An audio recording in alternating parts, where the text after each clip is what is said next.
Welcome to the Genius Factory. Enjoy the video. In this video, I will show you how to set up your Kickmaster goal. Start by unpacking your Kickmaster goal and laying out all the pieces on a flat, open area. This helps you easily identify each component. Begin by connecting the two longest base poles together, forming the bottom of your goal.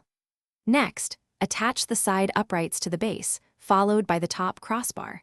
Make sure all connections are firm and secure before moving on. Now, let's get the net on. Carefully unfold the net and find the top edge, which is usually marked or has a distinct shape. Begin by securing the net to the top crossbar using the ties or clips provided. Work your way down, attaching the net to the side uprights and then to the base poles.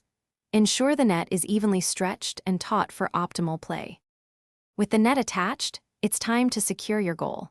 Move the assembled goal to your chosen playing spot, whether it's a garden or a park.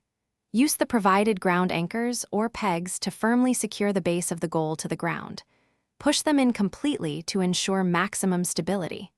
This step is crucial for safety and prevents the goal from moving during play. Before you start playing, take a moment for some final checks. Go around the entire goal and ensure all pole connections are tight and secure. Verify that the net is evenly tensioned and free from any snags.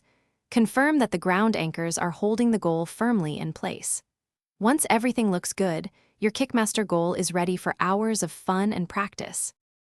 Thanks for watching. If you found this helpful, don't forget to like and subscribe.